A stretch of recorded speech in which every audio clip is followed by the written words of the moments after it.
Here we go. Good morning. Hello. Howdy, everybody. My name is Margaret Pennard. I'm a historical fiction and fantasy author, and you're on my channel, which means you're on Booktube. So I'm starting a few minutes early today. I'll try to talk slowly at the beginning so that any notifications that need to make their way out there have a chance to do so. But this is my normal Sunday slot, and I'm going to be doing the end of the year book tag. But wait, not the one you probably are thinking of. The last couple years, I've done the end of the year book tag, and it's like 6 questions, and like 3 of them feel like they should be the same book. So the Ariel Bissett tag is always like, I never feel very excited about it. So I searched for end of the year book tag, and then this other one came up that has 22 questions and is a little bit newer, I think, and a little bit more interesting. So welcome to a different end of the year book tag. Now, this one required a lot of homework, so I will be reading my crib notes to get the answers to this. I think it was originally by Destiny Sidwell, and the one I found in search first was by Rachel Catherine, and they had fun versions. So we're going to dive into these questions. But first, the reason I'm going live a little early is because I'm going to be over on someone else's channel in half an hour. Rita Slanina, a newer author tuber, is going to be interviewing me and asking me questions and doing all that in half an hour. So I wanted to get my slot in and done before I have to scamper over there. And hello, Barrett. Lovely to see you, friend. Happy Sunday. So the first question is kind of a call-out question. It is, what is the most disappointing read of the year? And I had several possibilities for this, but what I ended up deciding on was 2, and they're both French, funnily enough. C'est la vie. One was The Life of Henri Bourlard, which is a autobiography by Stendhal, which is meandering and confused and not edited. And I really wanted a novel to compare, but we're going to use that for the vlog because that's what we read. And then the other one was A Novel Bookstore, which is a genre mashup, but not in the way I usually like. It's a book about putting together a bookstore and having a community of people who love books, but then they get targeted because of like evildoers in the community who are jealous and greedy and hegemonic assholes. And so I was like, that's not the book I thought I was getting into. Yeah, disappointing. Very interesting, but like disappointing. Question number 2, what is your underdog book of the year? And for this one, I'm going to say We Are Not From Here, which is a book I read way back in like February, I think. And it's a story of 3 kids who are trying to get from their untenable situation up to the United States as refugees and asylum seekers. And they're all like under 15 or so. And it's harrowing and very realistic and very graphic. And so definitely has trigger warnings, but like was the most effective fictional representation of the desperation that asylum seekers are up against and why we should really, have comprehensive immigration reform. Woohoo! Question number 3, overhyped book of the year. Now, I will say this is a book that was good, but like it was hyped more than I really enjoyed it. And that is Vera Wong's Advice for Murderers, I think. It's cute cover, cute, cozy mystery. It might be because the genre is just not for me, but like the humor was leaning pretty heavily on ethnic stereotypes. And even though it was a modern day book, I was just sort of vaguely discomfited by that. And, there were like several couples getting together in the same sort of crazy coincidental way. So I was like, it was good, but it wasn't like my ideal. So there's that. Whoops. Yay. Yeah, I've definitely recommended it before. So We Are Not From Here by Jenny Torres Sanchez, I believe. Question number 4, favorite book couple that you've read this year? I will have to make this a Mimi Matthews pick, Belle of Belgrave Square. So I think this is the second in the series where she takes 4 women in like 1850s London who are debutantes, but um, in some way unable to do the normal way of finding a husband. So they are all horsewomen and they figure out different ways to find love matches, which is lovely. And Belle of Belgrave Square is sort of a Beauty and the Beast retelling, but it's got like a veteran and it's come back from the war and someone who is agoraphobic, maybe neurodivergent anyway. And so I just thought that they did a really great job of representing that and making it part of their characters' journeys, and loved it. Love Mimi Matthews. Question number 5, your favorite main character. Oh, okay. So main character, I'm going to choose Nicked by M.T. Anderson. This is a crazy genre pick. So M.T. Anderson usually does young adult aimed books, but they have crazy historical and adventure plots and like hijinks, right? So Nicked is actually based on a true story of a heist in medieval Italy, where people go from Italy to the Middle East and try to steal an artifact like a bone or the body or the oil that the body's been in of a certain saint and bring it back to their hometown. And the fictional part is imagining like the pirate who they join up with, and the monk who is like the one who had the vision of the saint, and they're like tete-a-tete, shall we say. And the pirate is charming and mysterious and like hides his knowledge, and I thought he was such a great character. So main character, I mean, I guess he's not the protagonist, but he is a main character, so we're gonna go with Nicked. Question number 6, a book that surprised me. I'm gonna go with one of the horrors that I read, and I have read more than one this year. Surprise! It's The Reformatory by Tananarive Due, and this was a pick for February for what do I call it? What do I call it? My readathon. Black History Month, February in the United States, but I also do like African American booktubers, author tubers, books, recommendations, all that kind of stuff during February to support those channels. And I had not read Tananarive Due. So I think she has some horror and some thriller. There's sort of a, subjective line, but The Reformatory is it a spoiler? No, I'm going to say no.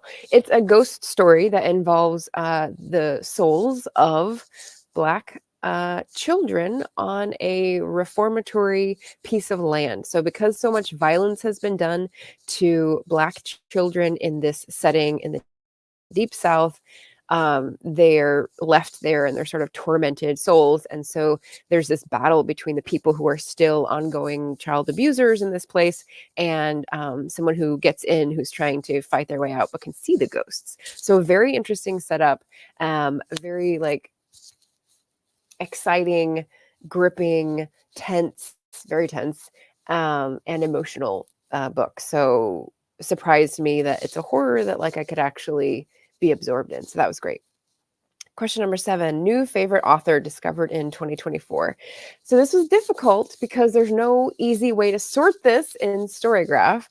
So I just went up and down. Oh, I forgot to say, how many books have I read so far in 2024? The answer is 106. So I had to scroll back and forth on Storygraph.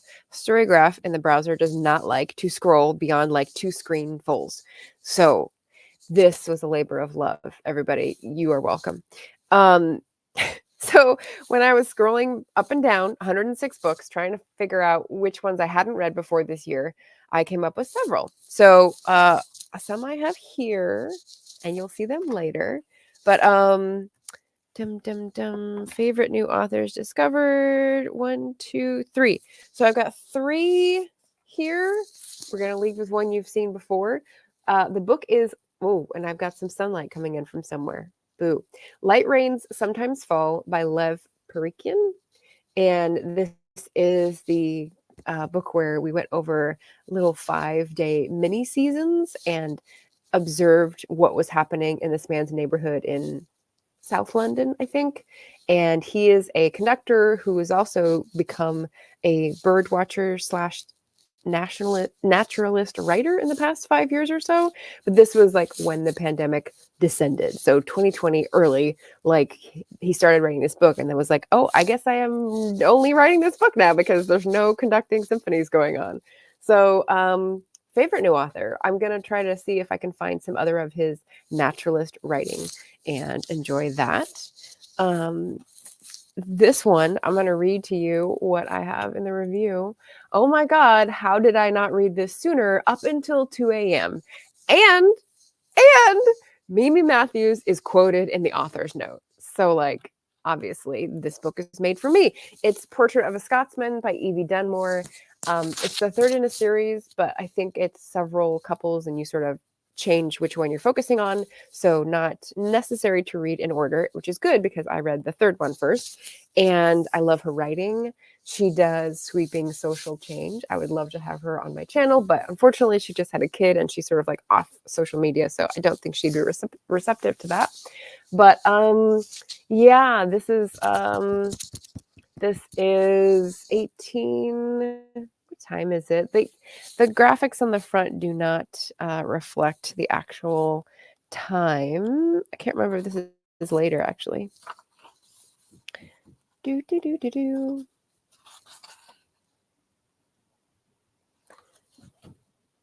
When did all this happen?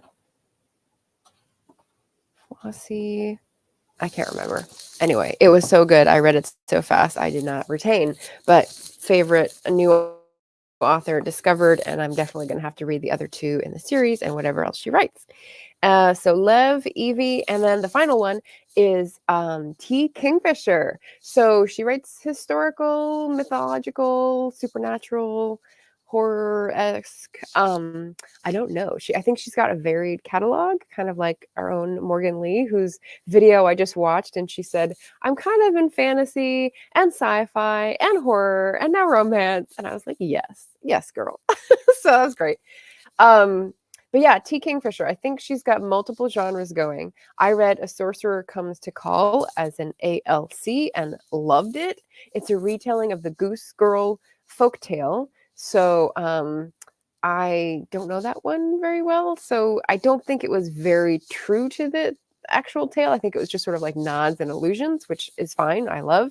But T. Kingfisher, her writing was great, and I'm excited to plow into lots of backlists for her. I think her actual name is Ursula V something on social media. So yeah, so those are my 3 new favorite authors discovered this year. Very exciting. Hi, Jim. Welcome. We're doing hyperspeed today because I've got an interview on Rita's channel that starts at 10:30. So let's see. Question number 8. Happiest read of the year. How do you interpret happy, right? Very subjective. But I went with A Good Day to Bake by Benjamina Ebwehi, who is a British baker. And some of it was pandemic based. She references it in her like little introductory paragraphs to the recipes.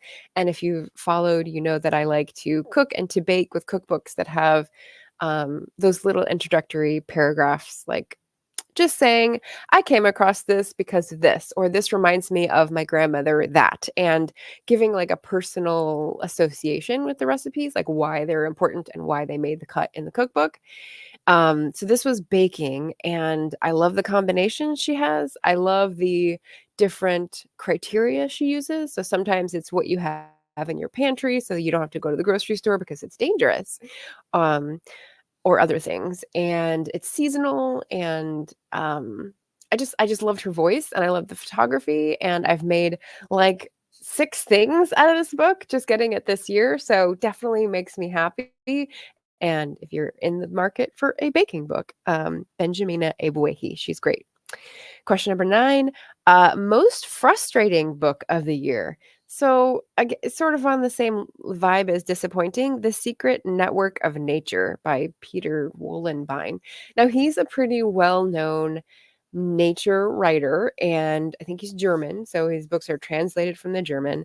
And I was going into Secret Network thinking I'd be learning about mycorrhizal networks and like trees talking to each other.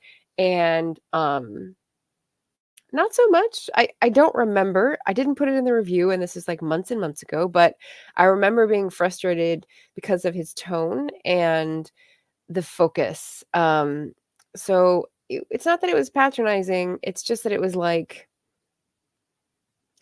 he wasn't bringing the science maybe. So it was frustrating to read and not get what I was hoping for. He also talked a lot about like the patch of land that he was stewarding, and it just made it sound like a magical kingdom of trees that like he had learned things about but no one else could touch. And I don't remember. I don't remember exactly. I've put it out of my mind, obviously. So disappointing and frustrating. Question number 10, best adaptation. Okay, so for this one, I think yes, adaptation works because it's not talking about two different media. I think this is asking about a retelling. Hi, Nicole.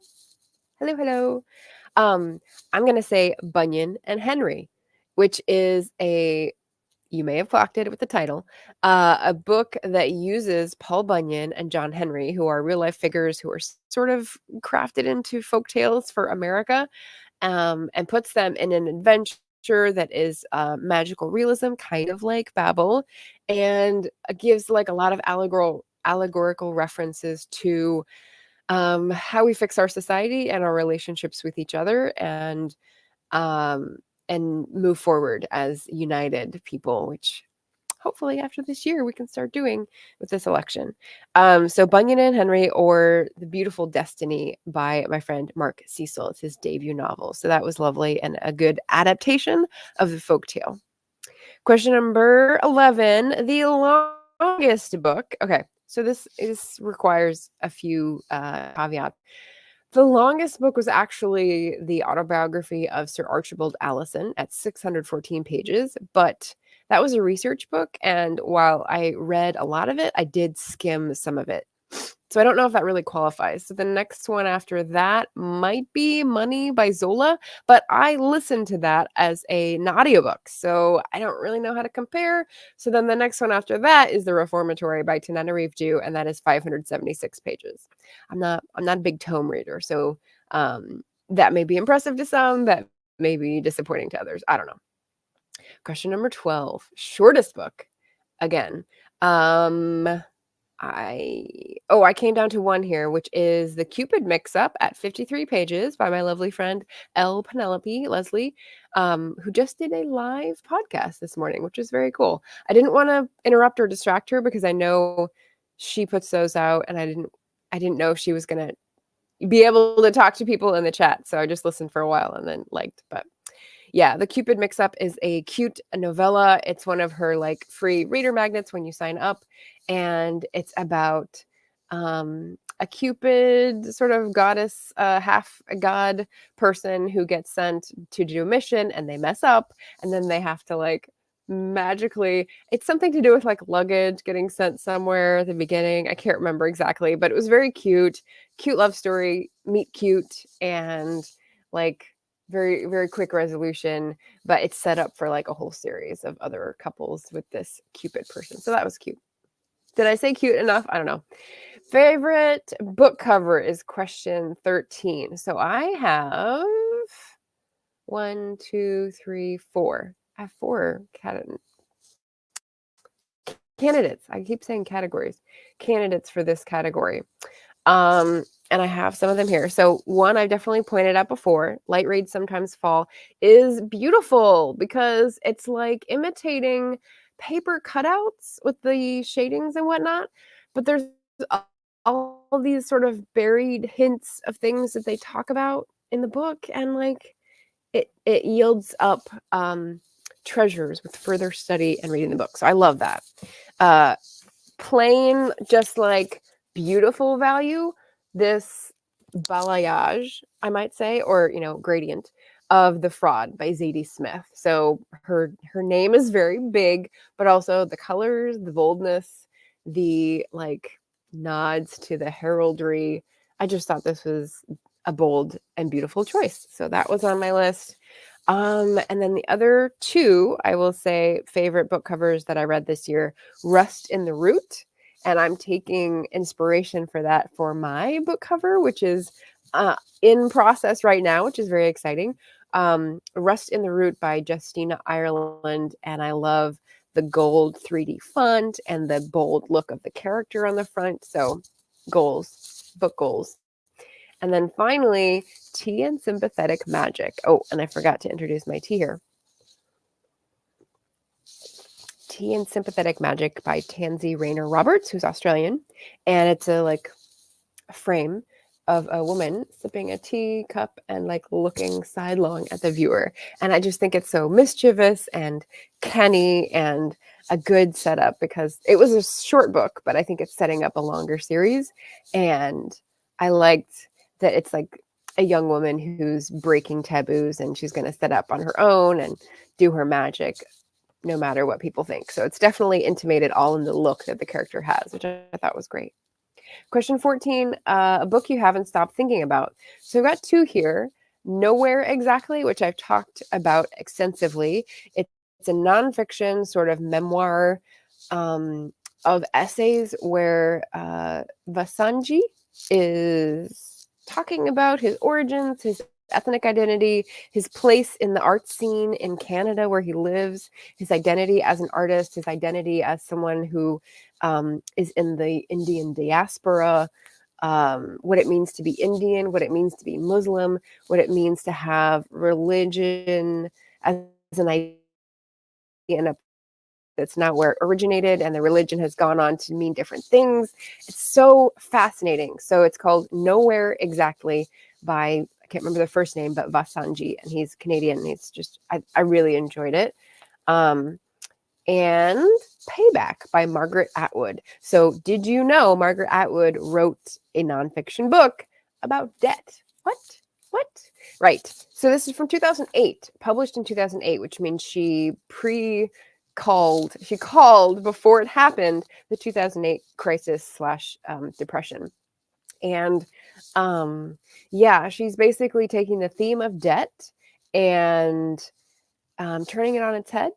Payback, the title, is calling out the fact that debts are involved with revenge and power imbalances. And we used to think very differently about them in 1,000-year-old history, and now they're treated a certain way, but they're really a two-way street.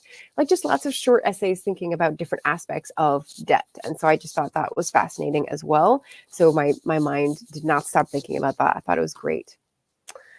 All right, Jim's weighing in here. Longest book, The Eighth Life. Yeah. Georgian author, 1,258 pages. I think Jim is definitely more in the camp of tomes than I am, because 600 was my max and I was skimming. Felicia's here. Hello, Dreaming Truth. And Jim says Nowhere Exactly sounds intriguing. Yes, I would definitely recommend it. It was a 5-star book for me. Question 15, cringiest book. And again, a little subjective about what you want to call cringy. I had a few candidates. I had Little Paris Bookshop, because this was about a man who is obsessed with a woman who has disappeared on him and sort of goes on a life journey. And eventually he redeems this obsession, but he's locked it away for so long and sort of become a husk of himself that it was giving me incel vibes at the beginning, which I don't think was intended, but definitely cringe. Against the Current was a cozy romance, but the bakery setup and the murder mystery stuff was very cat solving a mystery simple to me, and I didn't dig it. And then Death in Dalesford was my first and only really. Miss Fisher, I've watched the series and I love it because of the actress on Australian TV or whatever network it's on. But yeah, the book was too trite. So I did not get into that as much. I realize I'm running out of time. So question 16, an unpopular book that I loved. Also hard to search because you don't get ratings. You have to like go into a book. But I would say Payback, not many people knew about. So I loved that book. Nowhere Exactly, same thing. No one knows about it. And also Fearless Creating, which is a Paul Meisel book. Very old from the 90s, but like still really valuable when I read it for inspiration for writing. Question 17, highest, lowest rated books on Goodreads, and do you agree with them?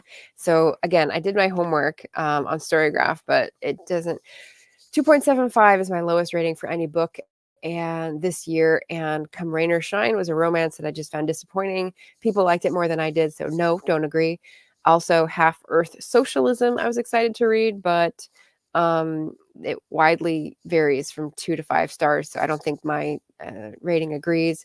My 5-star books, Light Rains, which I have talked about, yes, people agree with me. A Lady's Guide to Fortune Hunting, no, people did not agree with me. Portrait of a Scotsman, no, people did not agree with my 5-star rating. Shopkeeping, not many people knew about, but it was highly rated, so I would say yes, they agreed with me. Fearless Creating, old, no one knows about it. People did not agree with me. And We Are Not From Here, I don't think, I mean, it had over 1,000 ratings, 4.51 average. So yes, 5-star, agree with me. Question 18, favorite quotes. And I'll just go with one because I'm running out of time here. This is from Portrait of a Scotsman by Evie Dunmore. So they're on a train and she says, do they mean to move the entire train onto a boat? It's a roll-on ferry, Lucian said, his voice distractingly scratchy. I see. His bleary gaze fell to her hands, clamped around the edge of her seat. It's been running well for 30 years, he said. It won't have its first capsizing today. She reluctantly released her grip, determined not to show him her apprehension. How infuriating, she thought, as the ferry carried train and passengers across the Firth, that for 30 years such masterful feats of engineering allowed people to move freely and quickly across vast distances and uninhabitable terrains, and yet a woman must not go shopping or to a gallery by herself. It was too dangerous, they said, for her reputation, her virtue. But who did the endangering? Men. How convenient for men as a group that the misdeeds of a few elevated each one of them to the status of protector and rendered women dependent on them, so that in turn they could legitimately drag them along to Scotland whenever they saw fit. Proof that progressiveness wasn't a matter of possibilities. Who and what was to be included in the progress was a matter of will. Men would probably circle the globe in a flight apparatus before women had power over themselves. Prescient?